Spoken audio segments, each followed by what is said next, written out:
Hello my dear students.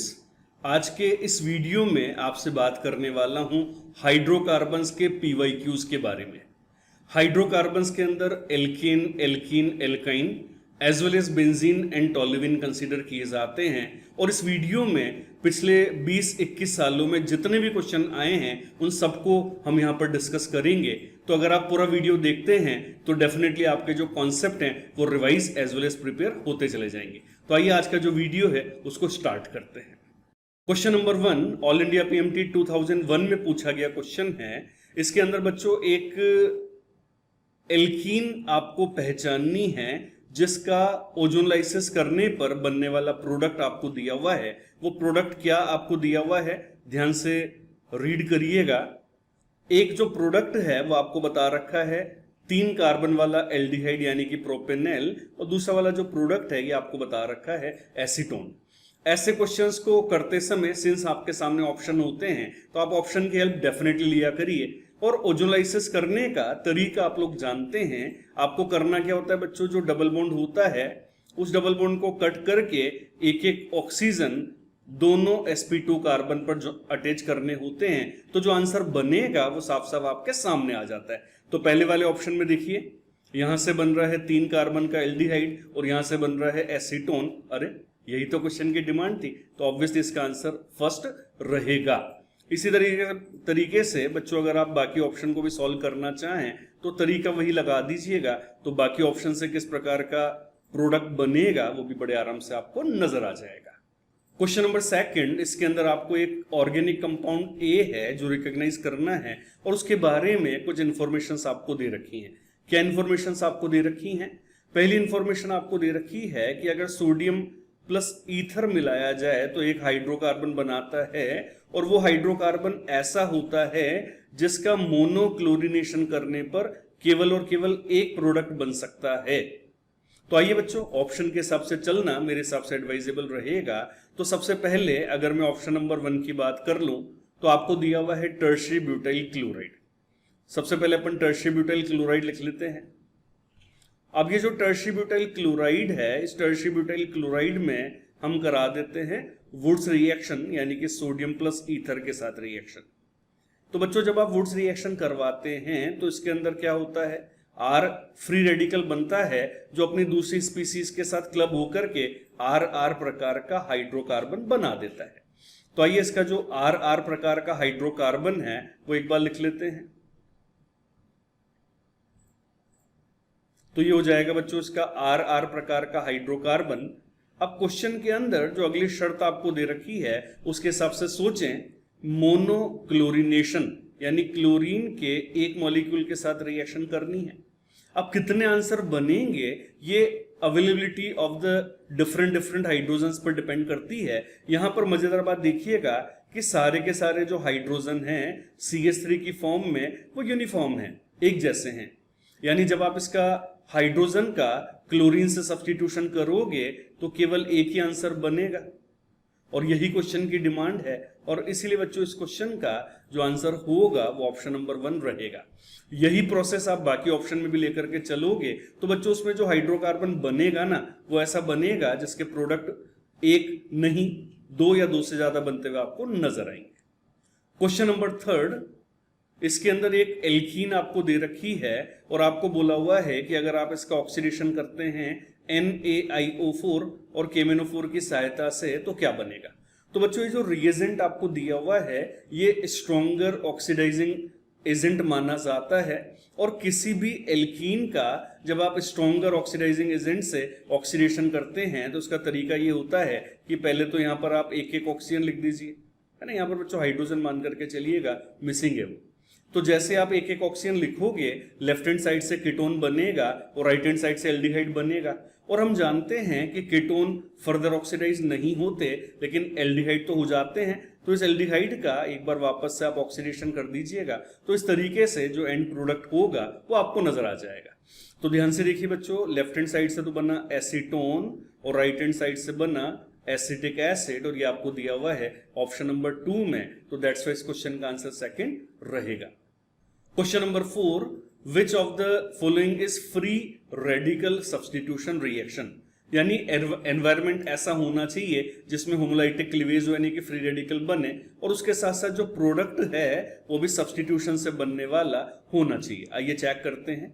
Option number 1 में toluene का chlorination दिया हुआ है बॉइलिंग कंडीशन में, तो बॉइलिंग कंडीशन मतलब हाई टेम्परेचर हो गया, और जो आंसर है उसमें भी H को हटा करके Cl दिया हुआ है, तो आंसर सही नजर आ रहा है।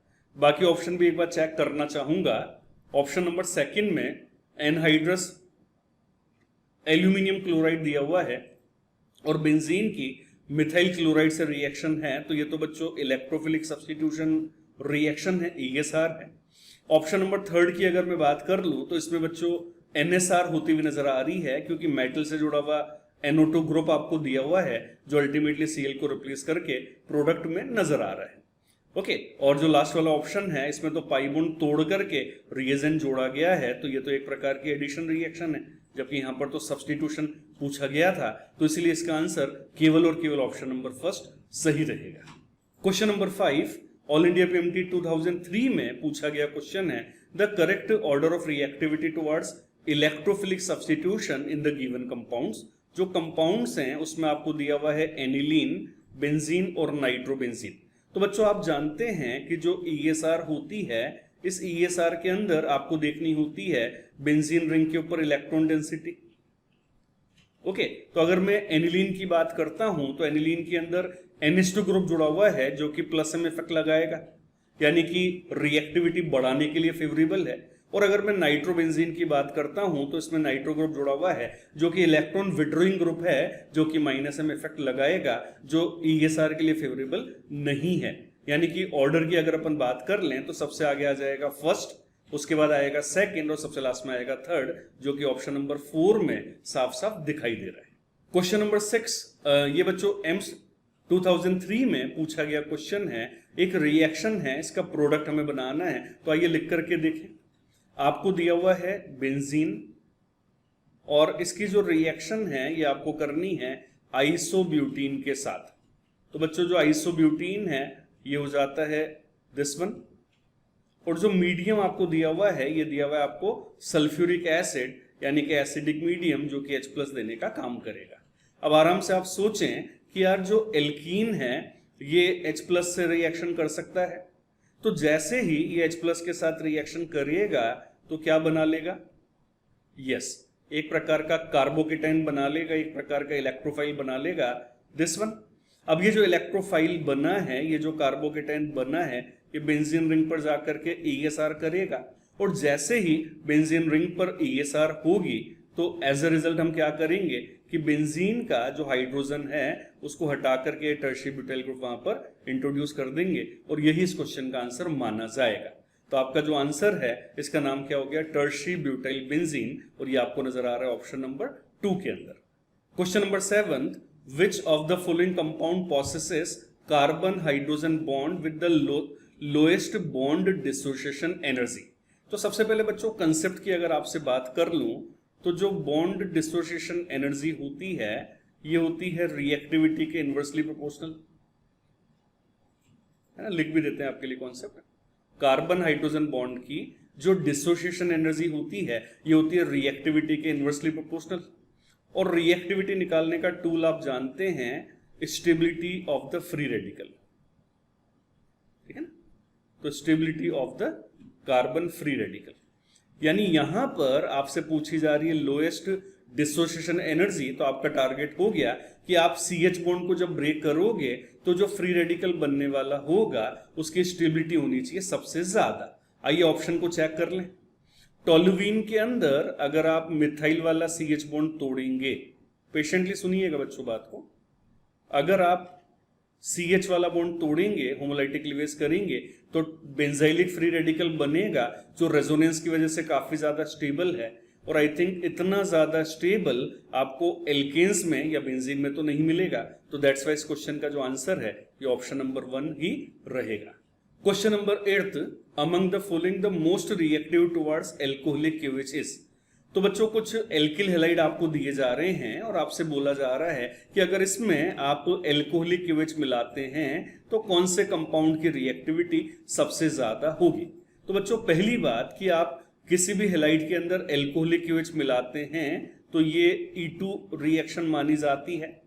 अब E2 रिएक्शन में रिएक्टिविटी कैसे निकाली जाती है, तो इसका जो की कॉन्सेप्ट होता है ये होता है reactivity is given by stability of the product. ठीक है ना। तो आपको करना क्या है कि जो चार ऑप्शन आपके सामने दे रखे हैं इनके प्रोडक्ट आप बना लीजिए अल्फा बीटा एलिमिनेशन करते हुए। जिसका प्रोडक्ट सबसे ज्यादा स्टेबल बनेगा उस कंपाउंड की रिएक्टिविटी सबसे ज्यादा मानी जाएगी। तो आइए बनाते हैं आंसर। इसके अंदर जब आप अल्फा बीटा एलिमिनेशन करोगे, ध्यान से समझना, अल्फा कार्बन से तो हेलोजन हटाना होता है और बीटा वाले कार्बन से H हटाना होता है और एक पाई बॉन्ड बनाना होता है। तो आपका आंसर बनेगा एसिटिलीन। ऑप्शन नंबर 2 में से ये हो गया अल्फा और ये हो गया बीटा।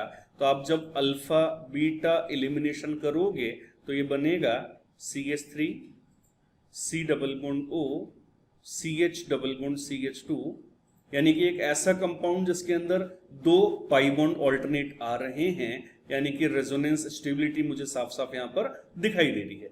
आइए और आगे देखें। इसके अंदर जब आप एलिमिनेशन करोगे तो ये बना लेगा इथिन, that is CH2 double bond CH2। और इसकी अगर अपन बात कर लें, एलिमिनेशन कर लें, तो इसके अंदर बन जाएगा बच्चों एक एल्कीन। तो आपको सबसे ज्यादा स्टेबल प्रोडक्ट वाला सबस्ट्रेट देखना था और ये ऑप्शन नंबर 2 में नजर आ रहा है और इसलिए बच्चों इस क्वेश्चन का जो आंसर है ये ऑप्शन नंबर 2 रहेगा। क्वेश्चन नंबर 9, आपको दिया हुआ है प्रोपीन यानी कि CH3 CH double bond CH2। ये जो प्रोपीन है इसकी रिएक्शन आपको करनी है HBr के साथ इन द प्रेजेंस ऑफ पेरोक्साइड। बहुत ही स्टैंडर्ड सा क्वेश्चन है, बहुत ही फेमस सा क्वेश्चन है। इस तरह के क्वेश्चन को आप सीधे सीधे बच्चों एंटी मार्कोनिकॉफ रूल से कर सकते हैं। और एंटी मार्कोनिकॉफ रूल क्या कहता है कि जो नेगेटिव पार्ट होगा रिएजेंट का वो वहां जाकर के जुड़ेगा जहां पर नंबर ऑफ हाइड्रोजन ज्यादा है, एडिशन होना है ऑब्वियसली।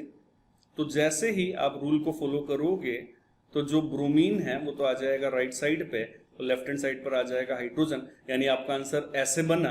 अब इस कंपाउंड का नाम अगर बोला जाए तो ये क्या हो जाएगा, N प्रोपाइल ब्रोमाइड, जो कि ऑप्शन नंबर 3 में आपको दिया हुआ है। क्वेश्चन नंबर 10, ये बच्चों एम्स 2005 में पूछा गया क्वेश्चन है और बहुत ही स्टैंडर्ड सा क्वेश्चन है। इसके अंदर एक कंपाउंड आपको दिया हुआ है जिसके अंदर लिविंग ग्रुप क्या है, फ्लोरीन, और आपको बोला हुआ है कि इसकी रिएक्शन CH3O- विद मिथेनॉल के साथ अगर करवाया जाए तो क्या बनेगा। तो देखिए बच्चों, पहली बात कि जो रिएजेंट है वो है आपके सामने स्ट्रॉन्गर बेस, और अगर स्ट्रॉन्गर बेस है तो ऑब्वियस सी बात है अपन यहां पर सब्स्टिट्यूशन नहीं करेंगे बल्कि एलिमिनेशन करेंगे। अब यहां पर जब आप एलिमिनेशन करते हैं तो दो प्रकार के प्रोडक्ट पॉसिबल हैं, या तो आप लेफ्ट हैंड साइड से एलिमिनेशन करोगे तो 2 ब्यूटीन बनेगा, और या फिर आप राइट हैंड साइड से एलिमिनेशन करोगे तो 1 ब्यूटीन बनेगा।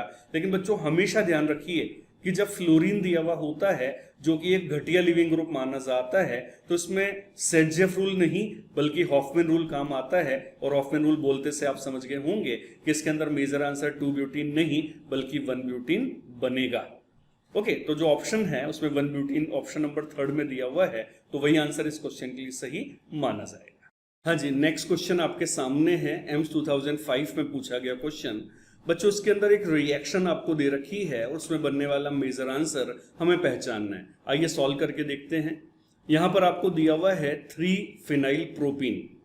तो सबसे पहले अपन प्रोपीन सोचें,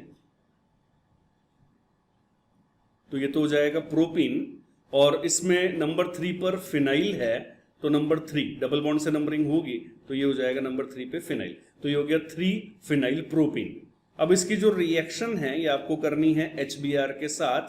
मैकेनिज्म बेस्ड क्वेश्चन है तो अपन स्टेप बाय स्टेप चलें। तो सबसे पहले HBr में क्या होता है, H+ अटैक करने जाता है। बच्चों H+ का अटैक एज यूजुअल हम लोग इस तरह से करवाते हैं कि जो बनने वाला इंटरमीडिएट होगा वो रिलेटिवली ज्यादा से ज्यादा स्टेबल बने। ओके, तो ये मैंने H+ को इस प्रकार से जोड़ा कि जो बनने वाला कार्बोकेटाइन है ये 2 डिग्री कार्बोकेटाइन बने ऐसे। अब ध्यान से देखिए बच्चों, ये फाइनल कार्बोकेटाइन नहीं है क्योंकि इसमें अगर अपन रीअरेंजमेंट कर लें, अगर अपन इसमें हाइड्राइड की शिफ्टिंग कर लें तो हाइड्राइड की शिफ्टिंग कर लेने के बाद ये एक बेंजाइलिक कार्बोकेटाइन में चेंज हो जाएगा। यस सुन, है ना, ये वाला कार्बोकेटाइन बना, हाइड्राइड को आप इधर ले आए, और ये बेंजेलिक कार्बोकेटाइन है जिसमें रेजोनेंस पॉसिबल है, तो इसकी स्टेबिलिटी काफी ज्यादा। और फाइनली ये जो कार्बोकेटाइन बना है इसी पे आप Br नेगेटिव जोड़िएगा, तो जैसे आप इस पर Br नेगेटिव जोड़ोगे तो वो बनने वाला जो आंसर होगा वो मेजर माना जाएगा।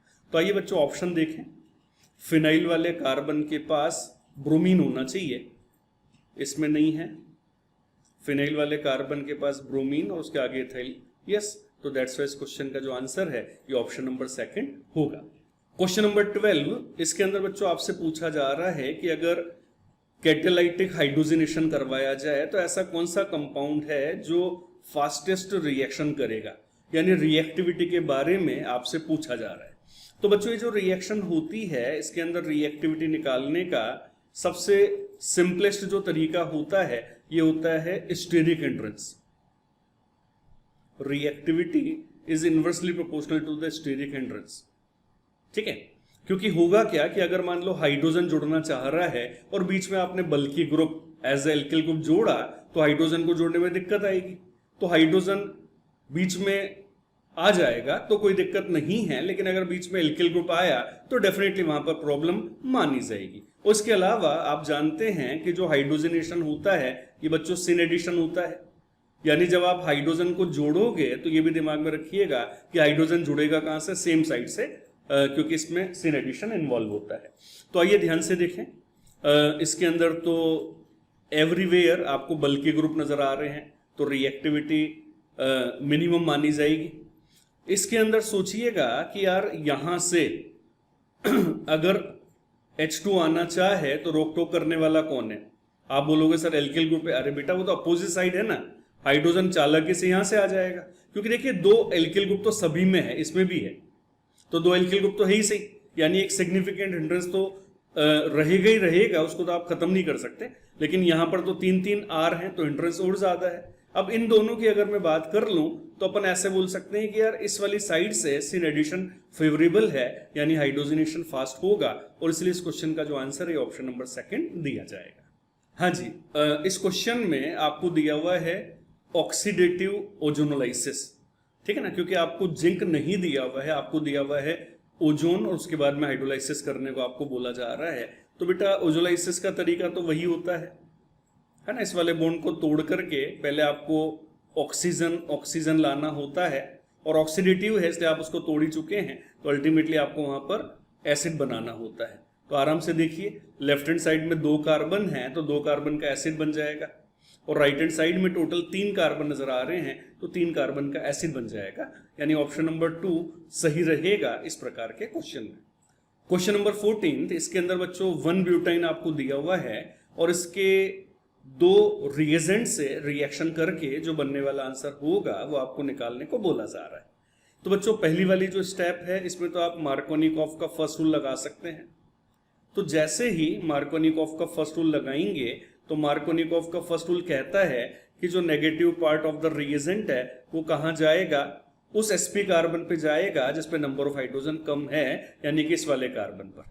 तो मैं ऐड कर देता हूं इस हिसाब से, तो ये हो गया CH3 CH2, यहां पर आ गया नेगेटिव पार्ट यानी कि क्लोरीन, और दूसरे वाले सेंटर पे H आ जाएगा। अब इसकी फर्दर आपको रिएक्शन करानी है HI के साथ, और HI से जब आप रिएक्शन कराते हैं, या यूं कहूं कि एल्काइन पर जब रिएजेंट को दोबारा से आप जोड़ते हैं, तो इसमें एडवाइस रहती है कि आप मार्कोनिकॉफ का सेकंड रूल लगाया करिए। और मार्कोनिकॉफ का सेकंड रूल जब आप लगाओगे तो सेकंड रूल कहता है कि नेगेटिव पार्ट उस sp2 कार्बन पर जुड़ेगा जिस पर पहले से नेगेटिव पार्ट जुड़ चुका है, यानी कि जो I नेगेटिव आएगा वो अपन इस वाले सेंटर पे जोड़ेंगे, यानी एक प्रकार का जेम डाइहेलाइड इस प्रकार के क्वेश्चन में फाइनली बनेगा। और नंबर ऑफ कार्बन का तो ध्यान रखना ही रखना है। तो देखिए आराम से, दोनों हेलोजन एक कार्बन पे और टोटल कार्बन 4, ये नजर आ रहा है ऑप्शन नंबर 3 में, तो ऑप्शन नंबर 3 ही इस क्वेश्चन का आंसर माना जाएगा। क्वेश्चन नंबर 15 एक सीधा सीधा इंफॉर्मेटिव क्वेश्चन है, reduction of aldehyde and ketone into hydrocarbon using zinc amalgam and concentrate HCl is called as. तो बच्चों आप जानते हैं इस रिएक्शन को क्या बोला जाता है, क्लीमेंशन रिडक्शन, जो कि ऑप्शन नंबर 4 में आपको नजर आ रहा है। क्वेश्चन नंबर 16, ओजोनलाइसिस को टारगेट करते हुए क्वेश्चन है, मॉलिक्यूलर फॉर्मूला दिया हुआ है C5H10, सारे ऑप्शन उसी को रिप्रेजेंट कर रहे हैं, लेकिन जो प्रोडक्ट बनाने को बोला जा रहा है वो क्या है बच्चों, एसीटोन, यानी एसीटोन बनना यहां पर जरूरी है। तो आइए ऑप्शन के हिसाब से चलना ही पड़ेगा। ऑप्शन नंबर 1 की बात करते हैं, ये है 3-मिथाइल-1-ब्यूटीन। तो सबसे पहले अपन 1-ब्यूटीन लिख लेते हैं और नंबर 3 पे एक मिथाइल जोड़ देते हैं। तो ये तो ऑप्शन आपको दिया हुआ है। अब इसका ओजोलाइसिस जब आप करोगे तो ऐसे होगा। अब ध्यान से देखिए, इसमें एसीटोन बना क्या, नहीं बना, तो ये वाला आंसर नहीं होगा।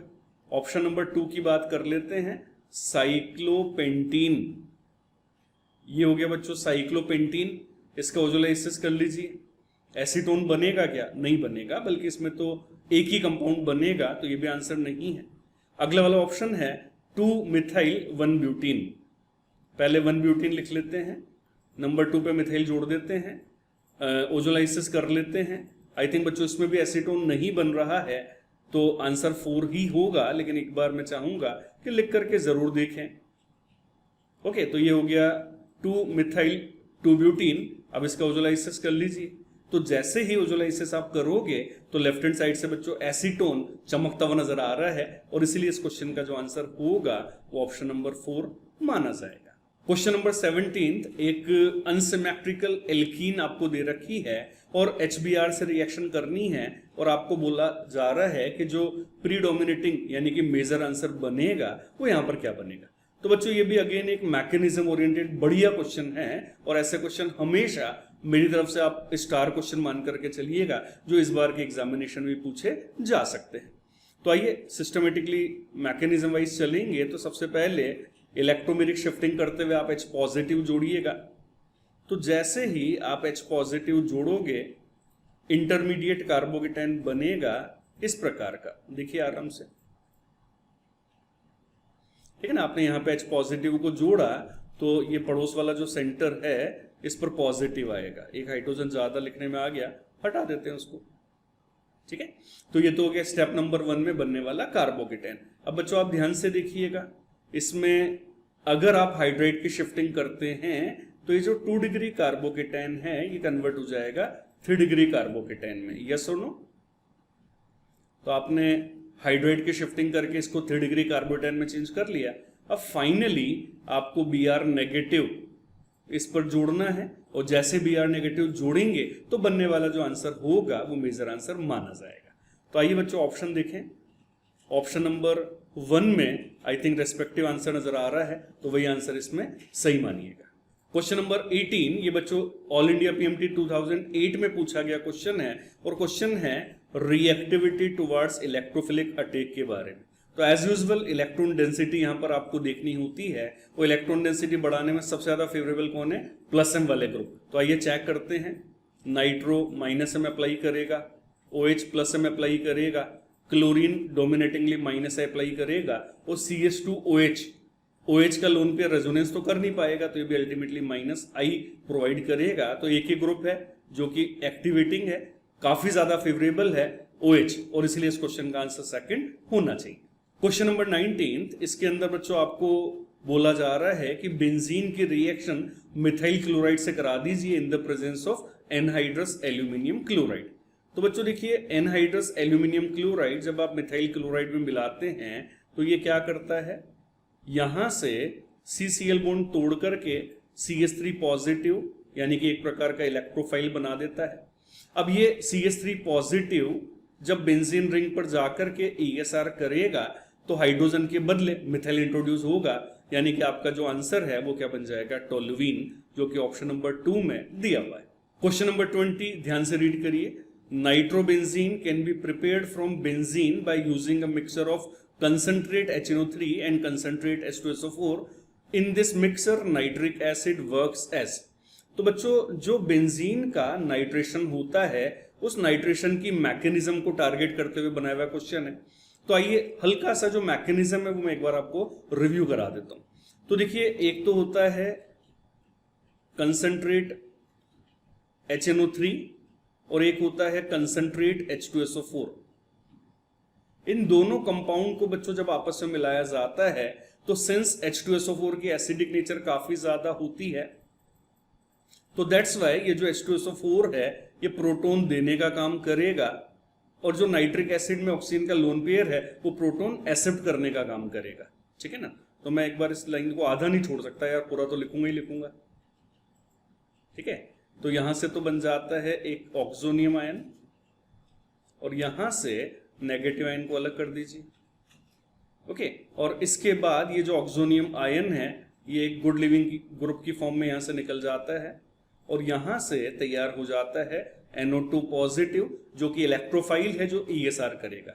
बट क्वेश्चन ने केवल इतना सा पूछा है कि जो नाइट्रिक एसिड होता है वो किस प्रकार का काम कर रहा है।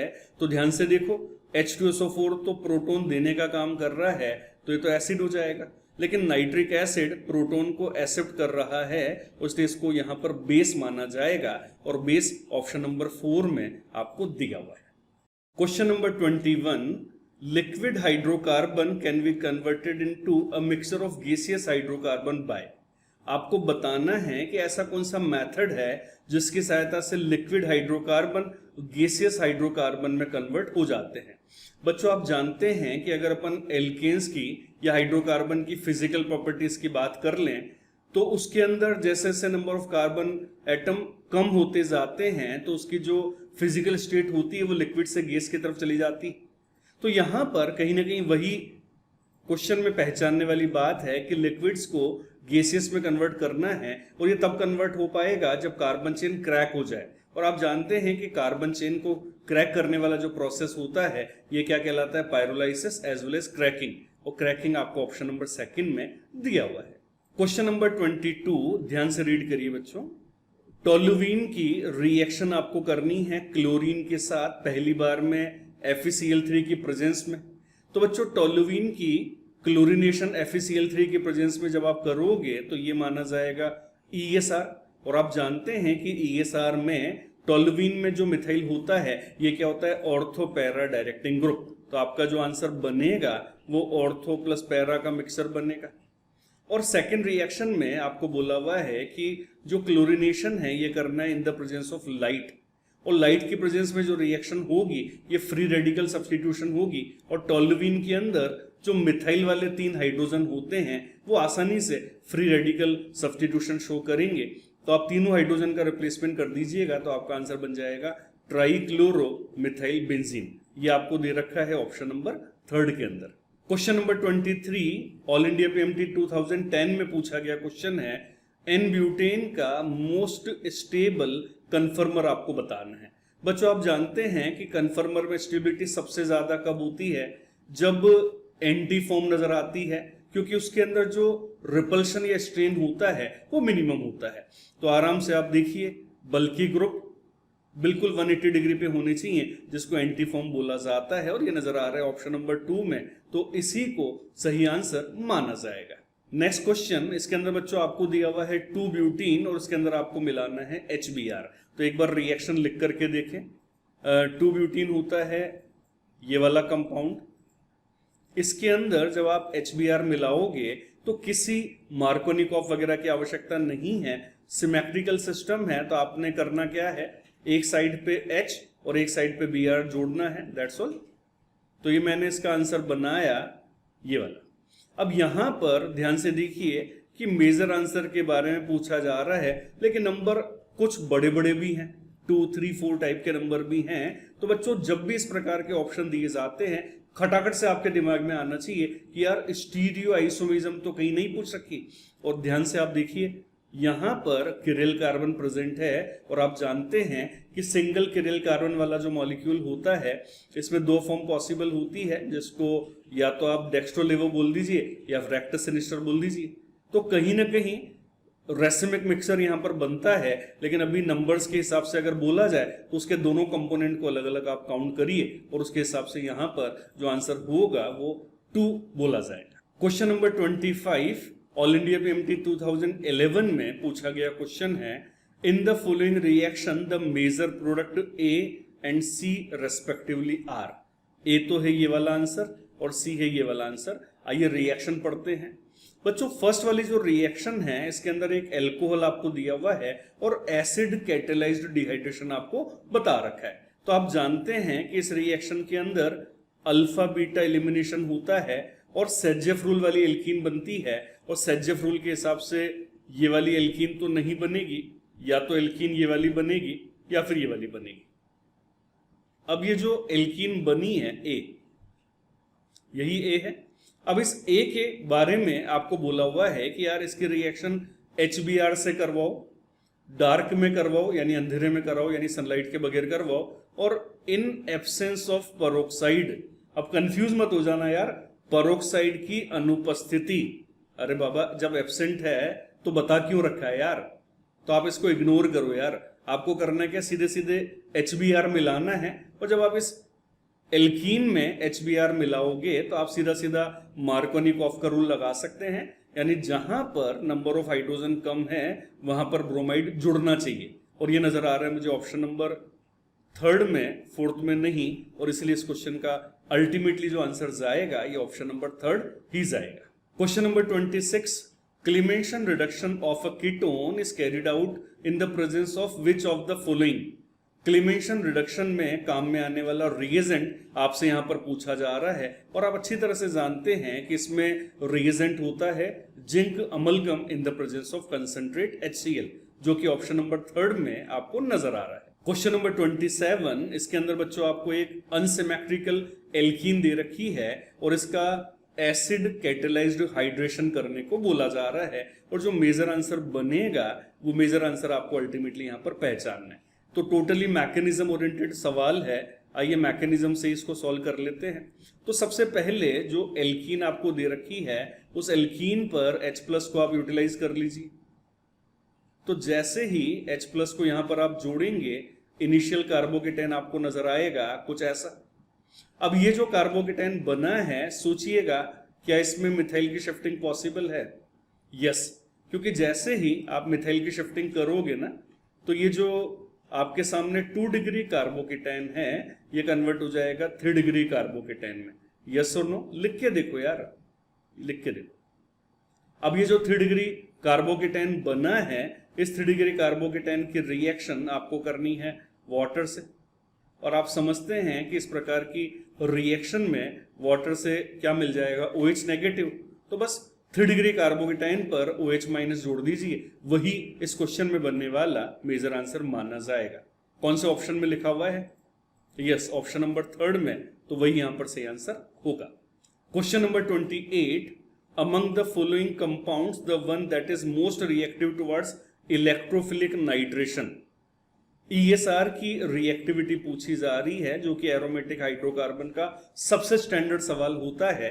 तो इसके अंदर हमेशा आपको मैक्सिमम इलेक्ट्रॉन डेंसिटी देखनी है। तो टोल्यूवीन में मिथाइल जुड़ा हुआ है और मिथाइल का प्लस हाइपर कंजुगेशन लगेगा। बेंजीन को तो आप रेफरेंस मॉलिक्यूल मान करके चलिए, क्योंकि बेंजीन तो सभी में है। बेंजोइक एसिड में बेंजीन के ऊपर COOH जुड़ा हुआ है जिसका -M इफेक्ट काम करेगा, और नाइट्रोबेंजीन में नाइट्रो ग्रुप जुड़ा हुआ है और नाइट्रो ग्रुप का -M इफेक्ट काम करेगा। तो आपसे ज्यादा रिएक्टिव पूछा जा रहा है, और ज्यादा रिएक्टिव यानी एक्टिवेटिंग ग्रुप केवल एक में ही है, ऑप्शन नंबर 1 में, तो वही आंसर यहां पर सही माना जाएगा। क्वेश्चन नंबर 29, इसके अंदर बच्चों टोल्यूवीन दिया हुआ है, इसमें 2 रिएजेंट आपको दे रखे हैं, और फाइनली जो प्रोडक्ट नंबर A बनेगा वो आपको पहचानना है, ऐसा बता रखा है। अब ध्यान से देखिए बच्चों, टोल्यूवीन की रिएक्शन आपको करनी है क्रोमियम ऑक्साइड के साथ। एक कॉम्प्लेक्स बनता है, और उस कॉम्प्लेक्स का जब आप एसिडिक हाइड्रोलाइसिस करा देते हैं तो वहां से फाइनली एल्डिहाइड ग्रुप बच जाता है, जिसको एटार्ड ऑक्सीडेशन भी नाम दिया जाता है। तो यहां पर तो आपसे फाइनल आंसर पूछा हुआ है, तो डेफिनेटली यहां पर जो बेंजिल्डिहाइड है वही आंसर होना चाहिए। क्वेश्चन नंबर 30 में आपसे पूछा जा रहा है which will not undergo Friedel Crafts reaction easily. ऐसा कौन सा कंपाउंड है जो आसानी से फिडेलक्राफ्ट रिएक्शन शो नहीं करेगा? ऑप्शन की अगर बात कर लें तो एक ही ऑप्शन ऐसा है जिसमें डीएक्टिवेटिंग ग्रुप जुड़ा हुआ है, और आप जानते हैं कि फिडेलक्राफ्ट रिएक्शन जो कि एक प्रकार की ESR होती है, पॉसिबल है, फेवरेबल है अगर एक्टिवेटिंग ग्रुप जोड़ा जाए, लेकिन अगर डीएक्टिवेटिंग ग्रुप जुड़ेगा तो रिएक्टिविटी इतनी कम हो जाएगी कि R प्लस या RCO+ उस पर अटैक नहीं कर पाएंगे। तो इसलिए बच्चों इस क्वेश्चन का जो आंसर है ये ऑप्शन नंबर 4 रहेगा। क्वेश्चन नंबर 31, इसके अंदर बच्चों आपको एक रिएक्शन दे रखी है ट्रांस 2-ब्यूटीन और इसकी रिएक्शन आपको करनी है ब्रोमीन के साथ। पूछा जा रहा है क्या बनेगा। तो देखिए बच्चों यहां पर एक बात आपको ध्यान से देखनी है कि ट्रांस बता रखा है, यानी कि स्टीरियोकेमिकल प्रोडक्ट आपसे पूछा जा रहा है। ओके, तो आप जानते हैं कि जो ब्रोमिनेशन होता है एल्कीन्स के अंदर ये होता है एंटी एडिशन, याद है ना। पहले Br पॉजिटिव जुड़ता है, 3 मेंबर इंटरमीडिएट बनता है और 3 मेंबर इंटरमीडिएट बनने की वजह से Br नेगेटिव एंटी साइड से अटैक करता है, जिसको ओवरऑल एंटी एडिशन नाम दिया जाता है। और प्रोडक्ट की अगर अपन बात कर लें तो उसके अंदर एक ट्रिक आप याद रख सकते हैं, मेरी बनाई हुई, इसको मैं बोलता हूं टेम्पो। टेम्पो में पो हटा दीजिए, टेम बोलिए, और टेम का मतलब होता है ट्रांस एंटी मीजो, यानी ट्रांस एल्कीन पर एंटी एडिशन अगर होगा तो जो आंसर बनेगा वो क्या बनेगा, मीजो। ब्रोमो आना ही आना है और पाई बॉन्ड खत्म हो जाएगा तो ब्यूटेन आना ही आना है, यानी ओवरऑल इस क्वेश्चन का जो आंसर होगा ये ऑप्शन नंबर 2 रहेगा। क्वेश्चन नंबर 32, इसके अंदर बच्चों आपको दिया हुआ है बेंजीन डाइएजोनियम क्लोराइड और आपको बोला हुआ है कि इसका H3PO2 के साथ वाटर की प्रेजेंस में अगर रिएक्शन करेंगे तो क्या बनेगा। तो देखिए बच्चों ये एक प्रकार का रिडक्शन माना जाता है, जिसके अंदर अल्टीमेटली जो N2 पॉजिटिव है ये तो एज ए लिविंग ग्रुप निकल जाता है और जो बेंजीन रिंग होती है उस पर हाइड्रोजन आकर के जुड़ जाता है। इसको अपन बेंजीन के प्रिपरेशन में भी काम लेते हैं और उसी के आधार पर इसका जो आंसर है ये ऑप्शन नंबर 2 जाएगा। Question number 33, all India PMT 2014 में पूछा गया क्वेश्चन है, what product are formed when the following compound is treated with Br2 in the presence of FeBr3। यानी ब्रोमिनेशन करने को आपको बोला जा रहा है, ब्रोमिनेशन के अंदर अटैक करने वाला होता है Br पॉजिटिव और ओवरऑल ये जो रिएक्शन होती है ये क्या होती है, ESR। अब यहां पर एक बड़ी आपके फेवर वाली बात है कि यार दोनों मिथाइल एक जैसे हैं। दोनों मिथाइल जब एक जैसे हैं तो आप किसी भी एक मिथाइल के रेस्पेक्ट में बात कर लीजिए। आप जानते हैं methyl ortho para directing group होता है, तो आने वाला इलेक्ट्रोफाइल ऑर्थो पर भी आ सकता है और आने वाला, इसकी अगर बात कर रहा हूं तो इसके पैरा पर भी आ सकता है।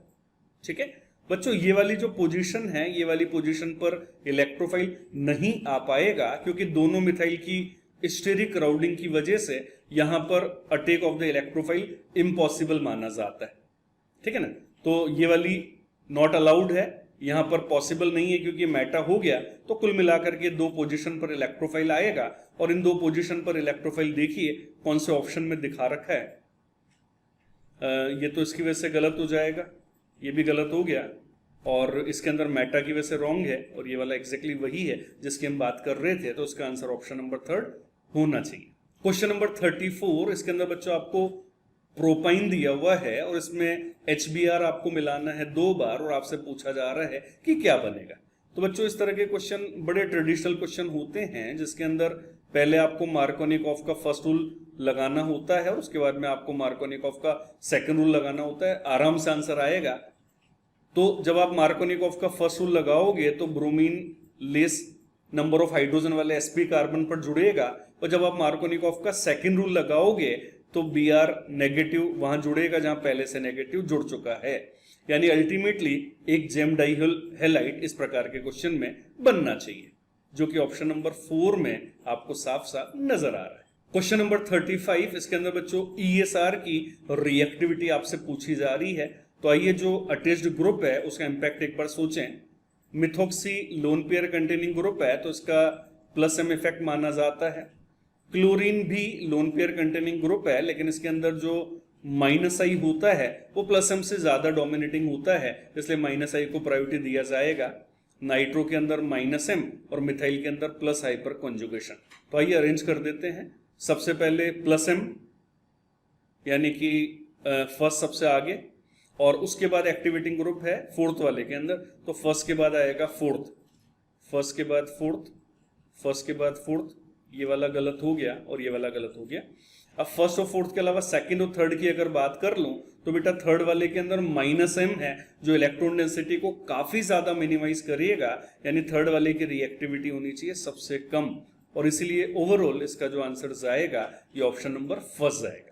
क्वेश्चन नंबर 36, इसके अंदर एक एल्कीन आपको दे रखी है और आपको बोला जा रहा है कि अगर इसके अंदर HBr मिलाया जाए तो जो मेन आंसर बनेगा वो क्या बनेगा।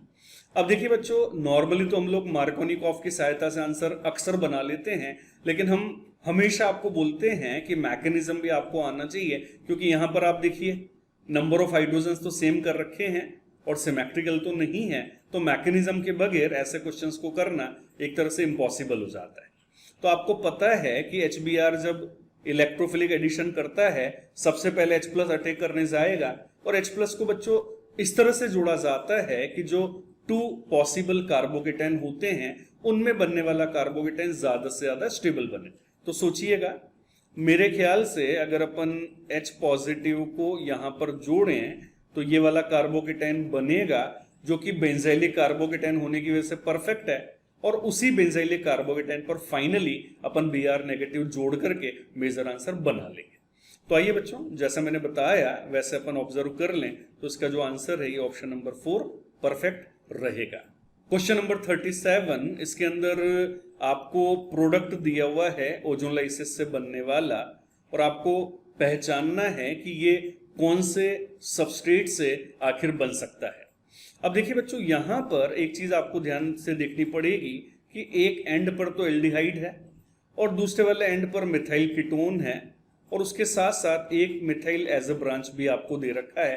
ये 2 बेसिक बातें अगर आप दिमाग में रखोगे तो बड़े आराम से 4 में से एक सही आंसर आपको नजर आएगा। आइए चेक करते हैं। ओजोलाइसिस के अंदर वही ऑक्सीजन ऑक्सीजन आपको लिखने हैं। ध्यान से देखिए, दोनों साइड से एल्डिहाइड बनेगा, तो यह आंसर नहीं हो सकता। इसमें भी वही मेथड लगा दीजिए, आई थिंक इसमें भी एल्डिहाइड बन रहा है दोनों एंड से, तो ये भी नहीं हो सकता। इसके अंदर डबल बॉन्ड तोड़ करके एक एक ऑक्सीजन लिख दीजिए, इसमें दोनों साइड से मिथाइल कीटोन बन रहा है, ये भी नहीं हो सकता। लेकिन इसकी अगर आप बात करोगे तो इसमें अपर साइड पे तो मिथाइल कीटोन बन गया, लोअर साइड पे एल्डिहाइड बन गया, और ये मिथाइल एज अ ब्रांच अभी भी है, और यही क्वेश्चन के अंदर दिया हुआ था, और इसलिए इस क्वेश्चन का जो आंसर जाएगा ये ऑप्शन नंबर 4 जाएगा। क्वेश्चन नंबर 38, बढ़िया क्वेश्चन है। एक प्रोडक्ट आपको दिया हुआ है 2,3-डाइमिथाइल 2-ब्यूटीन, यानी कि एक ऐसी एल्कीन जिसके अंदर अल्फा हाइड्रोजन मैक्सिमम है, ठीक है। Can be prepared by heating which of the following compound with a stronger acid. कई बच्चे कई बार सोचते हैं सर ये रिएक्शन कौन सी है, तो समझ में नहीं आ रही। तो बच्चों ये है एसिड कैटेलाइज्ड आइसोमराइजेशन, क्योंकि एल्कीन से ही एल्कीन बना रखा है, और एल्कीन से एल्कीन बनेगा तो इसको अपन क्या बोलेंगे, आइसोमराइजेशन। अब इसके अंदर करना क्या है बेटा, चारों ऑप्शन लेकर के चेक करना है, लेकिन बहुत लेंदी सॉल्यूशन ना हो जाए, इसलिए मैं रैंडमली चलने के बजाय पहले किसी एक ऑप्शन को टारगेट कर देता हूँ।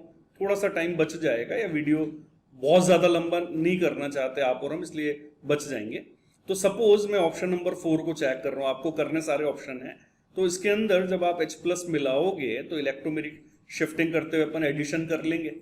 क्या बनेगा देखिएगा ध्यान से, क्या किया आपने, पाई बॉन्ड तोड़ करके H+ जोड़ा तो बेटा ये कार्बोकेटाइन बन गया ये वाला। अब ये जो कार्बोकेटाइन बना है, क्या इसमें रीअरेंजमेंट पॉसिबल है? यस, मिथाइल की शिफ्टिंग हो जाएगी। तो जैसे ही आप इसके अंदर मिथाइल की शिफ्टिंग करोगे तो आपको जो कार्बोकेटाइन मिलेगा ना, वो मिलेगा एक 3 डिग्री कार्बोकेटाइन। अब ये जो 3 डिग्री कार्बोकेटाइन बना है, सोचिएगा कि अगर इस 3 डिग्री कार्बोकेटाइन के बनने के बाद फाइनली इसमें से H+ निकाल दिया जाए, है ना, बिकॉज H+ क्या होता है यहाँ पर, कैटलिस्ट। तो सेजेफ रूल के हिसाब से वही एल्कीन बनेगी जो क्वेश्चन की डिमांड है, दैट विल बी 2,3-डाइमिथाइल 2-ब्यूटीन। यानी कि इस वाले ऑप्शन से जो डिमांड है वो फुलफिल हो रहा है, तो ये आंसर होगा। और यही चीज बच्चों बाकी 3 ऑप्शन में आप करिएगा, आपको वो वाली एल्कीन नहीं बनेगी जो क्वेश्चन में दे रखी है। Question number 39, all India PMT 2015 में आया हुआ क्वेश्चन है, the oxidation of benzene by V2O5 in the presence of air produces. Benzene का कैटालाइटिक ऑक्सीडेशन करना है वेनेडियम पेंटाऑक्साइड की प्रेजेंस में। अब बच्चों ये जो रिएक्शन होती है ये 2 प्रकार से होती है। अगर टेम्परेचर 300 डिग्री सेल्सियस के आसपास लिया जाता है तो इसमें बनता है फिनॉल, बट फिनॉल तो यहाँ पर ऑप्शन में नहीं है, और अगर टेम्परेचर 400 टू 500 डिग्री सेल्सियस के आसपास लिया जाता है तो इसके अंदर benzene ring little bit crack हो जाती है और इसके अंदर पहले बनता है मेलेइक एसिड, लेकिन हाई टेम्परेचर होने की वजह से वहां पर डिहाइड्रेशन होता है और फाइनली बन जाता है मेलेइक एनहाइड्रेट। तो अभी जैसे ऑप्शन है उसके हिसाब से आपका आंसर फोर्थ होना चाहिए। क्वेश्चन नंबर 40, इसके अंदर एक साइक्लिक एल्कोहल आपको दिया हुआ है और आपसे बोला हुआ है कि अगर इसका डिहाइड्रेशन करवाया जाए तो कौन सा प्रोडक्ट आखिर नहीं बनेगा। तो बच्चों आप जानते हैं कि जब अपन डिहाइड्रेशन करते हैं तो कार्बोकेटाइन बनता है। तो सबसे पहले इसका कार्बोकेटाइन सोचिएगा, एक 3 डिग्री कार्बोकेटाइन है, तो जो आंसर बन सकते हैं उसमें अपन क्या करेंगे, कार्बोकेटाइन के नियरर कार्बन से H हटाते हुए एल्कीन बना देंगे। तो आराम से देखिएगा, इस कार्बोकेटाइन के नियरर अगर राइट हैंड साइड से H हटाओगे तो ये बन जाएगा, अपर साइड से H हटाओगे तो ये बन जाएगा और लेफ्ट हैंड साइड से H हटाओगे तो ये बन जाएगा। यानी ये तीनों आंसर तो पॉसिबल हैं, लेकिन भैया ये वाला आंसर कहां से आ गया? ये वाला आंसर तो तभी बनेगा ना जब इस कार्बोकेटाइन में रीअरेंजमेंट हो। और ध्यान से देखो यार, ये तो ऑलरेडी 3 डिग्री कार्बोकेटाइन है और 3 डिग्री में वापस से रीअरेंजमेंट की गुंजाइश नहीं है, और इसलिए बच्चों ये वाला आंसर यहाँ पर पॉसिबल नहीं होगा जो क्वेश्चन की डिमांड है, और इसलिए इसका आंसर फोर्थ ही होना चाहिए। क्वेश्चन नंबर 41 बड़े ध्यान से रीड करिएगा एक बार। In the reaction with hydrochloric acid, an alkene react in accordance with the Markovnikov rule to give a product 1-chloro-1-methyl cyclohexane. The possible alkene is. तो बच्चों प्रोडक्ट आपको दिया हुआ है, क्या है ये, एक बार इसको मैं लिख देता हूं, साइक्लोहेक्सेन। तो ये तो होता है साइक्लोहेक्सेन। 1-chloro-1-methyl यानी एक ही कार्बन पर क्लोरीन भी है और उसी कार्बन पर मिथाइल भी है। तो ये प्रोडक्ट आपको बनाना है HCl के रिएक्शन के द्वारा। आइए जो ऑप्शन है उनको चेक कर लेते हैं। सोचिएगा कि इसके अंदर जब आप HCl जोड़ोगे तो आप इसका प्लस आई लगाते हुए बॉन्ड को ऐसे तोड़ते हैं, और जैसे ही बॉन्ड को ऐसे तोड़ेंगे तो इस नेगेटिव पार्ट पर तो H और यहां पर Cl जुड़ेगा, यानी यही वाला आंसर बनेगा। सोच लीजिए, यस। इसकी अगर अपन बात करते हैं तो इसके अंदर बच्चों ये जो मिथाइल है, इस मिथाइल का प्लस आई लगाते हुए आप बॉन्ड को ऐसे तोड़ते हैं। अब ये जो नेगेटिव बनेगा, इस नेगेटिव पर आप H प्लस जोड़ो और यहां पर Cl जोड़ो, तो अगेन बेटा वो आंसर बनेगा। इसकी अगर अपन बात कर लें तो बेटा इसके अंदर आप H पॉजिटिव को जब जोड़ते हैं तो आपको ज्यादा से ज्यादा स्टेबल कार्बोकेटाइन बनाना होता है। अब इसके अंदर ज्यादा से ज्यादा स्टेबल जब कार्बोकेटाइन आप बनाओगे तो मेरे ख्याल से H प्लस को यहां पर जोड़ना एडवाइजेबल रहेगा। सोचिए कैसे, मैं लिख देता हूं आपके लिए। क्यों एडवाइजेबल रहेगा? क्योंकि बच्चों ये वाला जो कार्बोकेटाइन बना है ना, इसके अंदर अल्फा हाइड्रोजन 4 हैं, जबकि इसका अपोनेंट वाला कार्बोकेटाइन अगर आप बनाते तो उसमें अल्फा हाइड्रोजन 3 हो जाते। तो कुल मिलाकर के इसकी सहायता से ये वाला प्रोडक्ट तो नहीं बन पाएगा, तो इसलिए आप इसको डिलीट करें। तो कुल मिलाकर के 2 ऑप्शन ऐसे थे जो रिक्वायरमेंट को फुलफिल कर रहे हैं, और इसलिए इसका जो आंसर है ये ऑप्शन नंबर 3 जाना चाहिए। Question number 42, correct order of reactivity towards ESR। ESR की रिएक्टिविटी पूछी गई है और एम्स 2015 में आया हुआ क्वेश्चन है। बड़ा आसान सा सवाल है मेरे ख्याल से, बस यूनिकनेस इसमें ये है कि इसमें बेंजीन रिंग के ऊपर एक नहीं बल्कि 2 ग्रुप 2 ऑप्शन में जोड़ करके दे रखे हैं, तो थोड़ा सा इंटरेस्टिंग है। बच्चों आप जानते हैं कि इलेक्ट्रोफिलिक अटैक बेंजीन रिंग पर होता है ना, तो अपन को अल्टीमेटली बेंजीन रिंग के ऊपर इंपैक्ट जो अटैच ग्रुप है उसका देखना है। आइए देखते हैं। बेंजीन पर मिथाइल अगर जुड़ेगा तो उसका हाइपर कॉन्जुगेशन लगेगा जो इलेक्ट्रॉन डेंसिटी बढ़ाएगा। इसके अंदर एक तो मिथाइल है जिसका हाइपर बेंजीन पर लगेगा, और उसके साथ साथ एक मिथॉक्सी ग्रुप जुड़ा हुआ है जिसका plus M effect benzene ring के ऊपर लगेगा। अब कई बच्चों को यहां पर ऑब्जेक्शन हो जाता है कि सर ये आप क्या कर रहे हो, ये तो मेटा पर है। अरे भाई मैं बेंजीन रिंग के ऊपर इफेक्ट की बात कर रहा हूं यार, मैं इसके ऊपर या इसके ऊपर इफेक्ट की बात नहीं कर रहा। और ऐसे नहीं तो आप भैया इलेक्ट्रोफाइल जोड़ करके कार्बोकेटाइन बना करके देख लो, उस कार्बोकेटाइन पर इंपैक्ट लगा करके देख लो, ठीक है ना। तो ये चीज हमेशा ध्यान रखिए कि यार इफेक्ट लगाना कहां पर है, क्योंकि उसी पर अल्टीमेटली आपका जो आंसर है ये एक्सप्लेनेशन है वो डिपेंड कर जाता है। यहां पर CHO है, ये तो डीएक्टिवेटिंग ग्रुप हो गया -M की वजह से, और इसी तरह से बच्चों यहां पर एक नहीं बल्कि 2 डीएक्टिवेटिंग ग्रुप जुड़े हुए हैं जो ESR के लिए अल्टीमेटली इनफेवरेबल या नॉट फेवरेबल माने जाएंगे। तो आइए ऑप्शन चेक कर लें। सबसे ज्यादा रिएक्टिव तो हो गया सेकंड वाला, उसके बाद हो जाएगा बच्चों थर्ड वाला, नहीं सॉरी, सबसे पहले सेकंड फिर फर्स्ट, उसके बाद थर्ड और सबसे लास्ट में फोर्थ। यस, यानी इसका जो आंसर होना चाहिए वो ऑप्शन नंबर 2 होना चाहिए। क्वेश्चन नंबर 43, इसके अंदर बच्चों एक बेंजीन, कीटोन, एल्कीन टाइप का कंपाउंड दे रखा है और आपको HBr से रिएक्शन करने को बोला जा रहा है। देखिए बच्चों, हमेशा हमने आपको बताया है कि यार कभी भी अगर सबस्ट्रेट में मोर देन वन टाइप के फंक्शनल ग्रुप दे दिए जाएं तो डरने की जरूरत नहीं है। आप इंडिविजुअली चैप्टर्स के हिसाब से या फंक्शनल ग्रुप के हिसाब से सोचिए, आपको अपने आप समझ में आएगा या रिकॉल होगा कि कौन सा रिएजेंट किस सबस्ट्रेट पर काम कर सकता है। तो बच्चों आपके सामने HBr है और आप जानते हैं कि HBr इलेक्ट्रोफिलिक रिएजेंट है और ये एल्कीन से बड़े आराम से रिएक्शन कर लेगा, ठीक है ना। तो बस आपको करना है कि जस्ट एल्कीन पर रिएक्शन करवानी है। किस तरह से करवाई जाए, तो इस तरह से H+ जोड़ा जाए कि बनने वाला कार्बोकेटाइन ज्यादा स्टेबल बने, बेंजाइलिक बने, और उसके बाद उस पर Br नेगेटिव जोड़िएगा तो आराम से आप बता सकते हैं कि सर ये वाला जो कार्बोकेटाइन बनेगा H+ जोड़ने के बाद ये बेंजाइलिक है और उसी पर Br चिपका रखा है। तो ओवरऑल इसका जो आंसर है ये ऑप्शन नंबर 2 होगा। Question number 44, the correct order of reactivity towards elimination reaction. Okay, option के अंदर बच्चों आपको दे रखे हैं कुछ मोनोहेलाइड्स और एलिमिनेशन आपसे पूछा हुआ है। ऐसा क्वेश्चन बच्चों थोड़ी देर पहले भी आया था स्टार्टिंग में, और मैंने आपको बताया था कि हेलाइड के अंदर जो एलिमिनेशन होते हैं ये होते हैं E2 एलिमिनेशन, और इनकी जो रिएक्टिविटी निकाली जाती है ये निकाली जाती है स्टेबिलिटी ऑफ द प्रोडक्ट के बिहाफ पर। ओके, तो आपको यहाँ पर करना क्या है, पहले प्रोडक्ट बनाना है और उसके बाद में उसकी स्टेबिलिटी सोचनी है। तो आइए एक बार प्रोडक्ट बना लेते हैं। पहले वाले में जब आप अल्फा बीटा एलिमिनेशन करोगे ये वाला प्रोडक्ट बनेगा। दूसरे वाले में जब आप अल्फा बीटा एलिमिनेशन करोगे तो ये वाला आंसर बन जाएगा। तीसरे वाले ऑप्शन में जब आप एलिमिनेशन करोगे तो बच्चों ये वाली एल्कीन बनेगी, और इसी तरह से लास्ट वाले ऑप्शन में जब आप एलिमिनेशन करोगे तो ये वाली एल्कीन बन जाएगी, ठीक है ना। अब ध्यान से देखिए, सबसे ज्यादा स्टेबल एल्कीन कौन सी है, थर्ड वाली, क्योंकि थर्ड वाले के अंदर यहां से रेजोनेंस हो जाएगा, यहां से हाइपर हो जाएगा। उसके बाद फर्स्ट वाली, क्योंकि इसके अंदर यहां से रेजोनेंस पॉसिबल है, तो 3 और 1 सबसे आगे आएंगे, और ये एक ही ऑप्शन में नजर आ रहा है, तो उसके हिसाब से आपका जो आंसर है ये सीधा सीधा ऑप्शन नंबर 4 हो जाएगा। क्वेश्चन नंबर 45, इसके अंदर बच्चों 2 प्रोडक्ट हैं X और Y, ये आपको पहचानने हैं।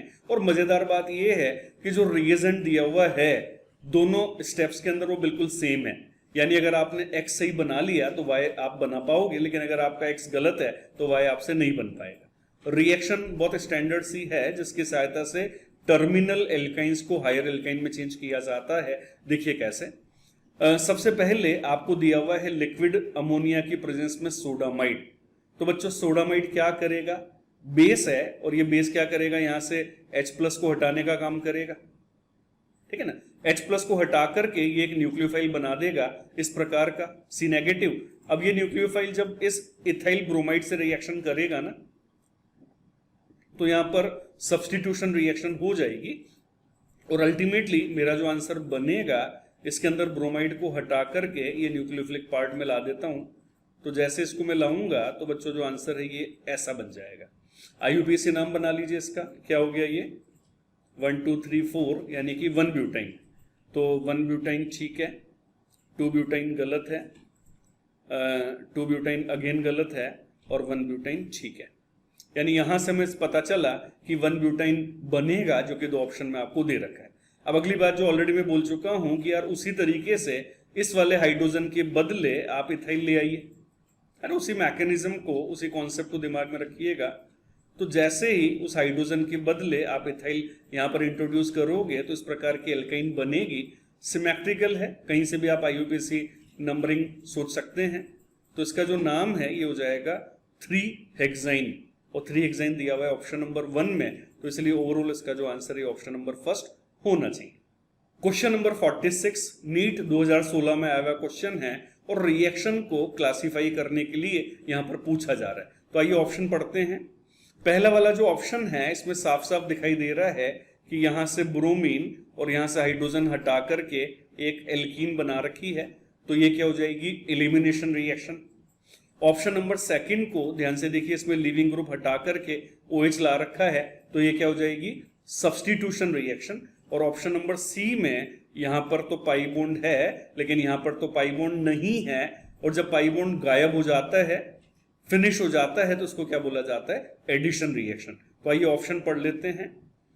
ए वाला एलिमिनेशन, बी वाला सब्स्टिट्यूशन और सी वाला एडिशन, ये आपको नजर आ रहा है ऑप्शन नंबर 2 में, तो इसलिए सेकंड वाला आंसर यहां पर सही माना जाएगा।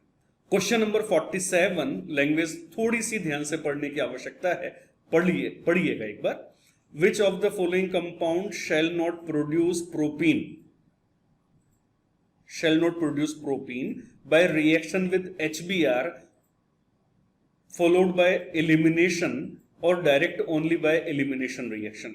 यानी कि जो ऑप्शन दे रखे हैं इसमें या तो आप पहले HBr से रिएक्शन कराओ फिर एलिमिनेशन कराओ, और या फिर आप डायरेक्टली एलिमिनेशन कराओ, आपको प्रोपीन नहीं बनता हुआ नजर आना चाहिए। This is the demand of the question. इसमें मैं थोड़ा सा रिवर्स चलना चाहूंगा, अच्छे से समझा पाऊंगा, ठीक है। ऑप्शन नंबर 4 को आप ध्यान से देखो, आप इसके अंदर डिहाइड्रेशन कर लो, यानी कि एलिमिनेशन कर लो, तो जैसे आप एलिमिनेशन करोगे प्रोपीन बन जाएगा। इसकी अगर बात कर लूं तो बेटा इसके अंदर आप जब HBr मिलाते हैं तो स्ट्रेन काफी ज्यादा होने की वजह से रिंग ओपन हो जाती है और एडिशन प्रोडक्ट बन जाता है, that is an propyl bromide. अब इस एन प्रोपाइल ब्रोमाइड में जब आप एलिमिनेशन करोगे, ठीक है ना, जब आप बेस मिलाकर के एलिमिनेशन करोगे तो यहां पर भी प्रोपीन बन जाएगा, ठीक है। ऑप्शन नंबर 3 में आप सीधे सीधे एलिमिनेशन करा दीजिए, प्रोपीन बन जाएगा। लेकिन यहां पर ध्यान से देखिए, कार्बन ही 2 हैं, जब कार्बन ही 2 हैं तो प्रोपीन में तो 3 कार्बन चाहिए ना, और आप एलिमिनेशन या HBr से रिएक्शन करके कार्बन तो नहीं बढ़ा सकते, और इसलिए इसका जो आंसर होना चाहिए ये ऑप्शन नंबर 1 होना चाहिए। क्वेश्चन नंबर 48, इसके अंदर बच्चों आपको एक प्रोडक्ट P बता रखा है, वो आपको पहचानना है कि वो आखिर क्या बनेगा। बेंजीन की रिएक्शन करनी है साइक्लोहेक्सीन के साथ HI की प्रेजेंस में। अब देखो एक चीज समझना कि यार H पॉजिटिव लिख देता तो शायद हर कोई कर लेता। अरे बाबा H पॉजिटिव आएगा कहां से, एसिड से आएगा ना, और एसिड में HI में क्या बुराई है, बढ़िया एसिड है।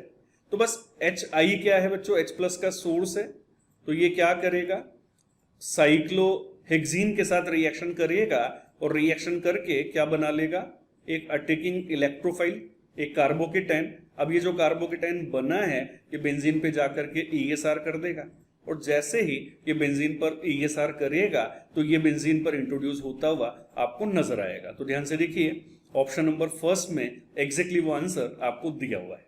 Question number 49, which of the following can be used as the halide component for Fidelkraft reaction?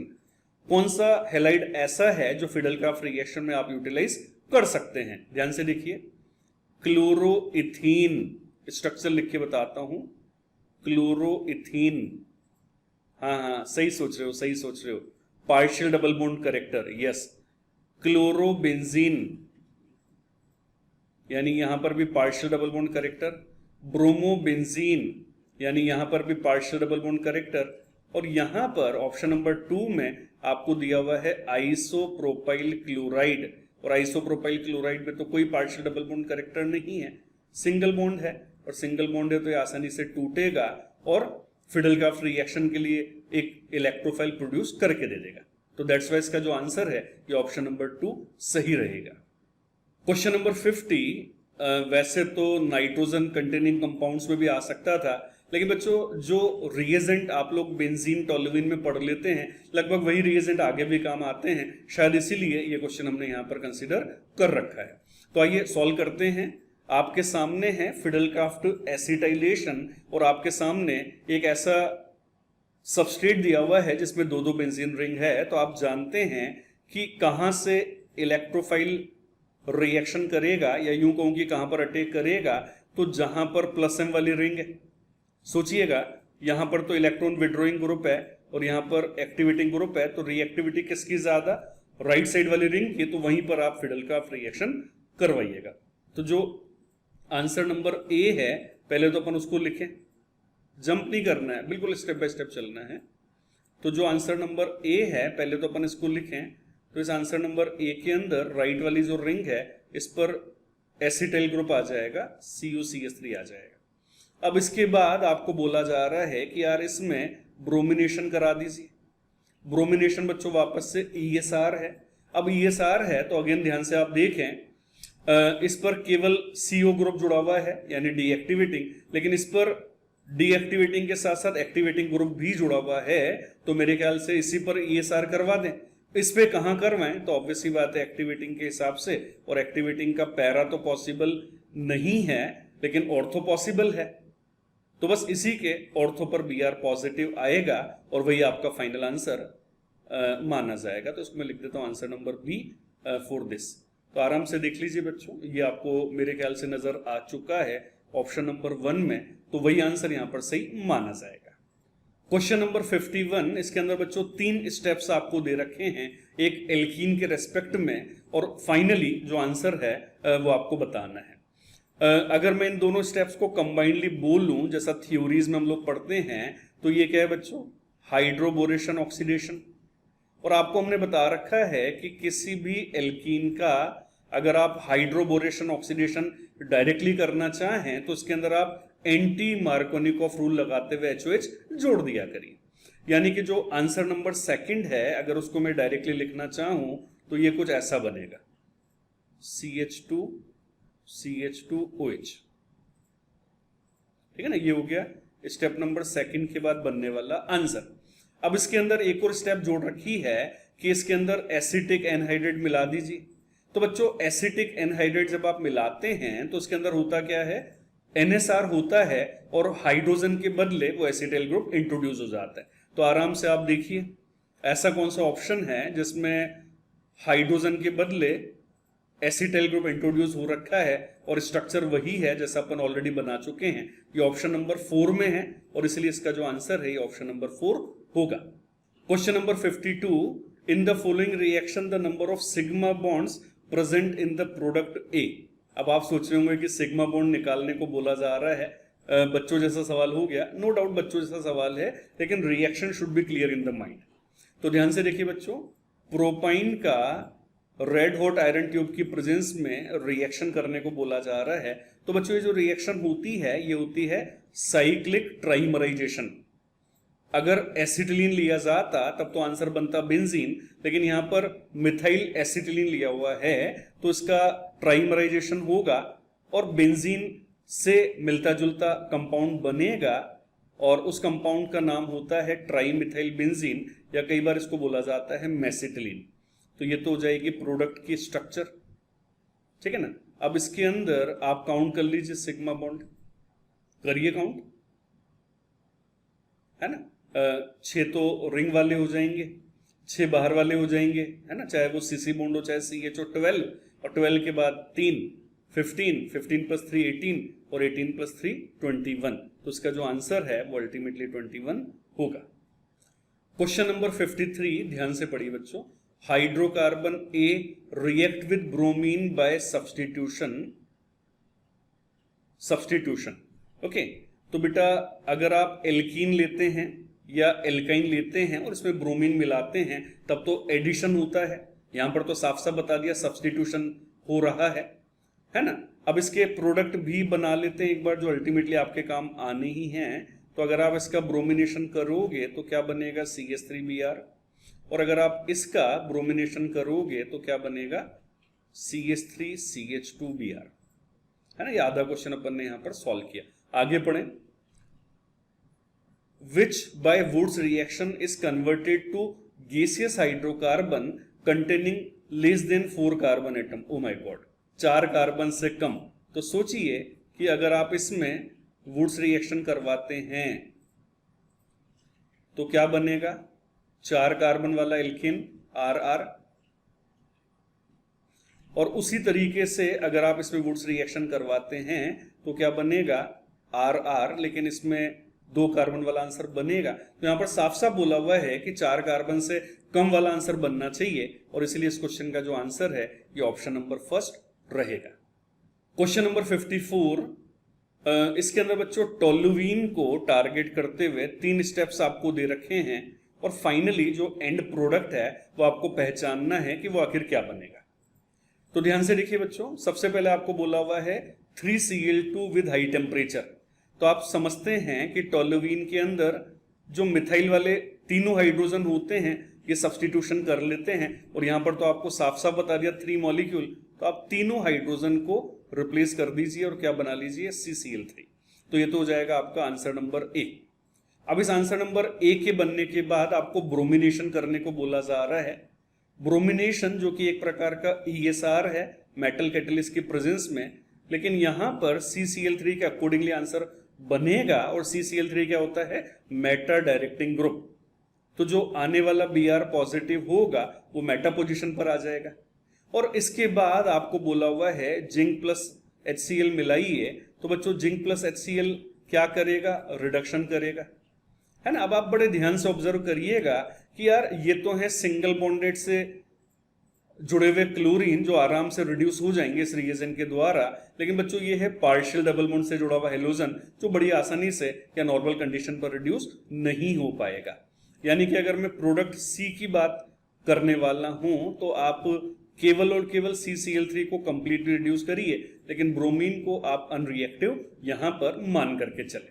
तो आपका जो आंसर होगा ये हो जाएगा मेटा ब्रोमोटोल्यूइन, और ये आपको दे रखा है ऑप्शन नंबर 4 में।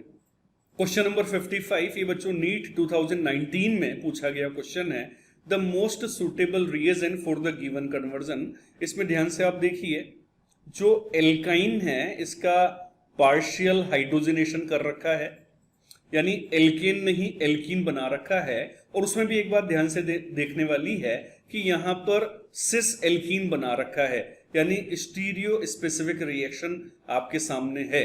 तो आप जानते हैं कि ये पॉइजनस कैटलिस्ट मिलाकर के करवाया जाता है, और इसके अंदर बर्ड्स रिडक्शन नहीं होनी चाहिए क्योंकि इसमें जो ट्रांस बनता था बर्ड्स के अलावा जो होते हैं, जिसमें आप रोजेनमुंड ले सकते हैं, लिंदलार ले सकते हैं, इस तरह के रिएजेंट काम में लिए जाते हैं। तो आपका जो आंसर है ये हो जाएगा पैलेडाइज्ड कार्बन की प्रेजेंस में हाइड्रोजन गैस के साथ रिएक्शन, जो कि ऑप्शन नंबर 2 में आपको दिया हुआ है। क्वेश्चन नंबर 56, ध्यान से रीड करें बच्चों। An alkene A on reaction with O3H2O zinc gives propanone and ethanol in equimolar ratio. Addition of HCl to alkene A gives B. What is the structure of B? तो सबसे पहले अपन को A पहचानना पड़ेगा और उसके बाद अपन B बना लेंगे, ठीक है ना। अब देखिए इसको पहचानने का तरीका क्या है कि आपको ओजोलाइसिस वाले प्रोडक्ट दे रखे हैं। अब जब ओजोलाइसिस के प्रोडक्ट आप बनाते थे तब आप क्या करते थे, डबल बॉन्ड को कट करके OO लिखते थे, यहां पर अपन उसका उल्टा करेंगे, है ना। यानी जो OO आपको दिया हुआ है उसको हटा करके डबल बॉन्ड लगा देंगे। देखिए कैसे, एक जो आंसर है ये है प्रोपेनॉन, यानी कि 3 कार्बन वाला कीटोन। तो मैं प्रोपेनॉन के हिसाब से O हटा रहा हूं बच्चों यहां पे, ठीक है ना। तो ये प्रोपेनॉन वाला पार्ट हो गया, सोचिए जरा। और ये है इथेनॉल, यानी कि 2 कार्बन वाला, सोचिए जरा। और ऐसे नहीं तो आप इसको ना तोड़ करके सोच लीजिए, अपने आप समझ जाओगे। तो ये तो हो गया बच्चों क्वेश्चन की इंफॉर्मेशन के हिसाब से A। अब आपको बोला हुआ है कि ये जो A है इसके रिएक्शन HCl से कर दीजिए। आज के इस PYQ सेशन में इसको तो कई बार अपन सॉल्व कर चुके हैं, तो आप मैकेनिज्म से कर लो, चाहे मार्कोनिकोव रूल लगा करके कर लो। बस कुल मिला करके आंसर याद नहीं करने हैं, आपके पास कंसेप्ट होना चाहिए। कैसे भी पूछा जाए बड़े आराम से आप आंसर बना लोगे। तो आपका जो आंसर है वो ये आ जाएगा। अब आराम से आप देखें ये वाला ऑप्शन किस में दिया हुआ है, आई थिंक ऑप्शन नंबर 3 में, तो उसी आंसर को आप टिक कर दीजिए। Question number 57, among the following the reaction that proceed through electrophilic substitution reaction. कुछ रिएक्शंस आपको दे रखी हैं और आपको पहचानना है कि ESR आखिर किस में हो रहा है। ESR बहुत अच्छे से आपने बेंजीन टोल्यूवीन में पढ़ी है, और एरोमेटिक केमिस्ट्री में ESR ही सबसे ज्यादा फेमस है। तो ध्यान से देखिए, साफ साफ नजर आ रहा है ऑप्शन नंबर 2, जिसमें ये एक ऐसा कॉम्बिनेशन है जो आसानी से इलेक्ट्रोफाइल प्रोड्यूस करेगा और वो बेंजीन पर जाकर के क्लोरोबेंजीन बना देगा। क्वेश्चन नंबर 58, ये बच्चों नीट 2020 में पूछा गया क्वेश्चन है। रिएक्शन एक बार लिख देता हूं, आपको दिया हुआ है 2 ब्रोमोपेंटेन, तो ये तो है 2 ब्रोमोपेंटेन, 5 कार्बन की चेन और नंबर 2 पर ब्रोमो, ठीक है। इसकी सहायता से जो आंसर बना रखा है, ये बना रखा है पेंट 2 इन, तो पेंट 2 इन भी एक बार लिख देते हैं, ठीक है ना। अब इसके बारे में जो सुटेबल है, जो करेक्ट है, वो आपसे पूछा जा रहा है। आइए पढ़ते हैं ध्यान से। फर्स्ट पूछा जा रहा है कि is it beta elimination reaction, तो जवाब है यस, क्योंकि जो हाइड्रोजन निकल रही है इस आंसर के बनने में वो बीटा कार्बन ही है। फॉलो सेडजेफ रूल, तो ये भी सही है क्योंकि ये मोर स्टेबल एल्कीन है जिसको सेडजेफ रूल ही बोला जाता है। डिहाइड्रो हेलोजिनेशन रिएक्शन, यस, यहां से हाइड्रोजन और यहां से हेलोजन निकलेगा तो उसको डिहाइड्रोलिजनेशन ही बोलेंगे। डिहाइड्रेशन ना बाबा ना, डिहाइड्रेशन का मतलब तो होता है -H2O, और यहां पर H2O थोड़ी ना निकला है, ऑक्सीजन तो ही नहीं, तो निकलेगा कैसे। तो अल्टीमेटली आपका जो आंसर जाएगा वो जाएगा ABC, और ये दिया हुआ है ऑप्शन नंबर 4 के अंदर। Question number 59, which of the following alkane can not be made in good yield by Wurtz reaction. Wurtz reaction की सहायता से ऐसा कौन सा एल्केन है जिसकी अच्छी लब्धि प्राप्त नहीं होगी। तो बच्चों ये बोला जाता है अनसिमेट्रिकल एल्केन्स के लिए, या सुनो, जो वुड्स रिएक्शन होते हैं उसको हम बोलते हैं कि वो सिमेट्रिकल एल्केन बनाने के लिए सुटेबल है, तो जो अनसिमेट्रिकल होगा उसमें मिक्सर बनेगा, उसलिए सुटेबल नहीं माना जाएगा। तो बस अनसिमेट्रिकल चेक कर लीजिए, 2,3 डाइमिथाइल ब्यूटेन, ब्यूट के बीच में से स्प्लिट कर लीजिए, यस बन जाएगा। एन हेप्टेन, हेप्टेन में तो 7 कार्बन है, स्प्लिट करोगे तो 3 और 4 आएगा, तो ये अनसिमेट्रिकल हो गया, है ना। बाकी ये वाला सिमेट्रिकल है, ध्यान से देखिए बच्चों, ये वाला सिमेट्रिकल है, ध्यान से देखिए ये वाला भी सिमेट्रिकल है, केवल एक ही ऑप्शन ऐसा है जो अनसिमेट्रिकल है, और इसलिए ऑप्शन नंबर 2 यहां पर सही माना जाएगा। क्वेश्चन नंबर 60, ये भी नीट 2020 में पूछा गया क्वेश्चन है। An alkene on ozonolysis gives methanol as one of the product, its structure is, मतलब एक प्रोडक्ट मिथेनॉल बन रहा है, ऐसा एल्कीन आपको पहचानना है। मिथेनॉल क्या होता है भैया? मिथेनॉल होता है एक कार्बन वाला एल्डिहाइड, यस, एक कार्बन वाला एल्डिहाइड। आइए चेक करते हैं, यहां पे ऑक्सीजन ऑक्सीजन लिखो, मिथेनॉल बना क्या? नहीं बना। यहां पर ऑक्सीजन ऑक्सीजन लिखो, मिथेनॉल बना क्या? हाँ सर बन गया।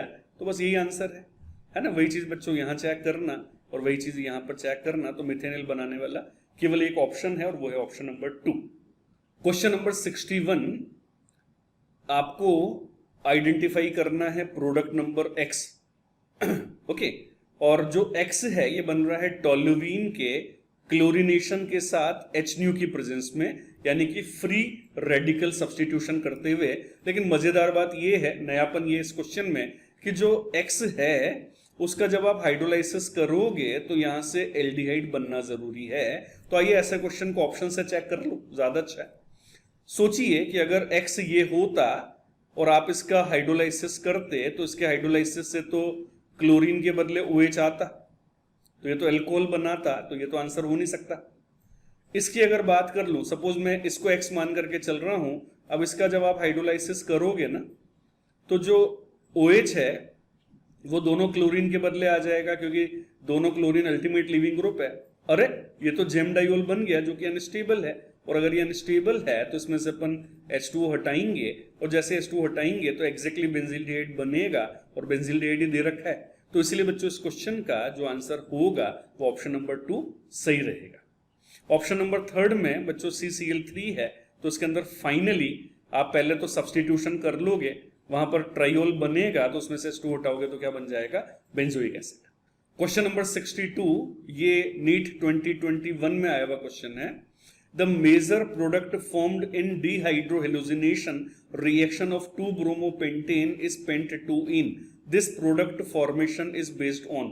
अरे तो वही क्वेश्चन हो गया जैसा अभी 2020 में हम काफी डिटेल में डिस्कस कर रहे थे।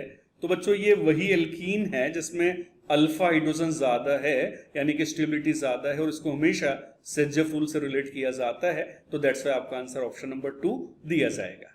क्वेश्चन नंबर 63, एक अनसिमेट्रिकल एल्कीन आपके सामने है और आपको बोला हुआ है कि इसका HBr के साथ रिएक्शन कर दीजिए पेरोक्साइड की प्रेजेंस में, ठीक है ना।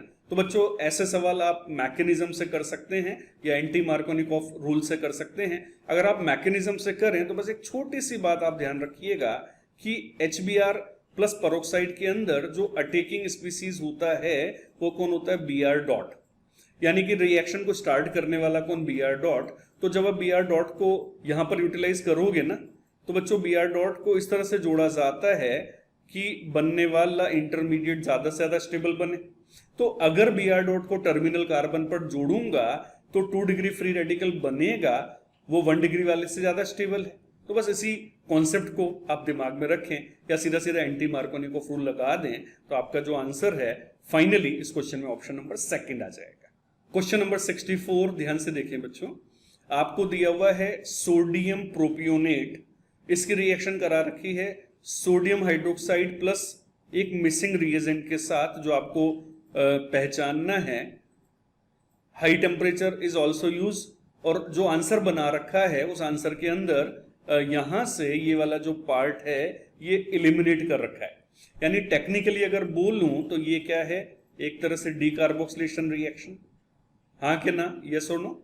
और आप पहचान ही गए होंगे कि अगर डीकार्बोक्सिलेशन रिएक्शन है तो इसके अंदर रिएजेंट होता है सोडा लाइम, और सोडा लाइम के अंदर आप जानते हैं कि NaOH के साथ क्या मिलाया जाता है, कैल्शियम ऑक्साइड। तो बस देखिए कैल्शियम ऑक्साइड ऑप्शन नंबर 4 में है, तो वही आंसर यहां पर सही माना जाएगा। क्वेश्चन नंबर 65, नीट 2021 यानी लास्ट ईयर के एग्जाम में आया हुआ क्वेश्चन और आज के वीडियो का आखिरी क्वेश्चन। इस क्वेश्चन के अंदर टोल्यूवीन की रिएक्शन करा रखी है बच्चों क्रोमिल क्लोराइड के साथ कार्बन डाइसल्फाइड की प्रेजेंस में। तो यहां पर एक इंटरमीडिएट कंपाउंड बनता है X, वही X आपको पहचानना है और उसके हाइड्रोलाइसिस करने से क्या बन जाता है, बेंजिल्डिहाइड। तो रिएक्शन आप पहचान ही गए होंगे, ये है एटार्ड रिएक्शन, और एटार्ड रिएक्शन के अंदर फाइनली तो बेंजिल्डिहाइड बनता है, वो दे ही रखा है, लेकिन इंटरमीडिएट यहां पर जो बनता है वो बनता है एक प्रकार का कॉम्प्लेक्स, जिसमें कहीं ना कहीं ये क्रोमियम जो है ये भी आपको नजर आता है। तो आइए बच्चों ऑप्शन देखें, क्रोमियम वाला कॉम्प्लेक्स केवल एक ही ऑप्शन में है, ऑप्शन नंबर 2 में, तो वही इस क्वेश्चन का सही आंसर होगा।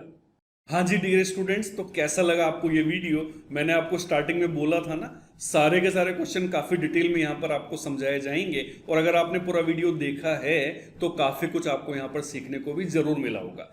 बच्चों ऑल इंडिया PMT एग्जामिनेशन के लिए, नीट एग्जामिनेशन के लिए, JEE एग्जामिनेशन के लिए PYQ इसलिए इंपॉर्टेंट माने जाते हैं क्योंकि उनको कर लेने के बाद आपको एक आइडिया लग जाता है कि यार पिछले 20 सालों में ऐसे क्वेश्चन पूछे गए हैं, तो इस बार भी कुछ इसी प्रकार का क्वेश्चन पूछा जाएगा, और इसलिए इस प्रकार के क्वेश्चन हमारी तरफ से हमेशा एडवाइजेबल रहते हैं। तो मुझे पूरा विश्वास है कि सॉल्यूशन आपको समझ में आए होंगे। वीडियो पसंद आया हो तो लाइक जरूर करें, शेयर जरूर करें, और चैनल अब तक सब्सक्राइब नहीं किया है तो सब्सक्राइब करना नहीं भूलें। बेल आइकन का बटन दबा करके चैनल को सब्सक्राइब जरूर करें।